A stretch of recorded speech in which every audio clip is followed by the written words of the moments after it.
آپ نے اللہ کا انکار کیا کس وجہ سے؟ عقل کی وجہ سے۔ کیوں؟ اللہ مجھے نظر نہیں آ رہا، حالانکہ وہ عقل بھی آپ کو نظر نہیں آ رہی۔ ایک نظر نہ آنے والی چیز کو دلیل بنا، دوسرے نظر نہ آنے والی چیز کا انکار کر دیا۔ کسی چیز کا وجود ہونا اور بات ہے اور اس کا مجسم ہونا اور بات ہے۔ اتنی بات سمجھ آ گئی؟ اب آتے ہیں ایک اور بات کی طرف کہ اللہ کا جسم کیوں نہیں ہے۔ یہ بڑی اہم بات ہے، پہلی مرتبہ سمجھے آپ سن رہے ہیں۔ اللہ کا جسم کیوں نہیں ہے؟ جسم کسے کہتے ہیں؟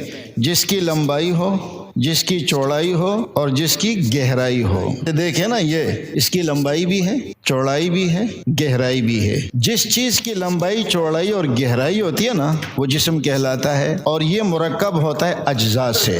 آپ اس کو کوٹنا شروع کر دے یہ کیا بن جائے گا؟ ریت۔ وہ ریت کے اجزاء، وہ اس کے ایسا پتھر بتائے کہ جس کے اجزاء نہ ہو ریت کے، تو ایسا پتھر آپ کو ملے گا ہی نہیں۔ اللہ رب العزت چونکہ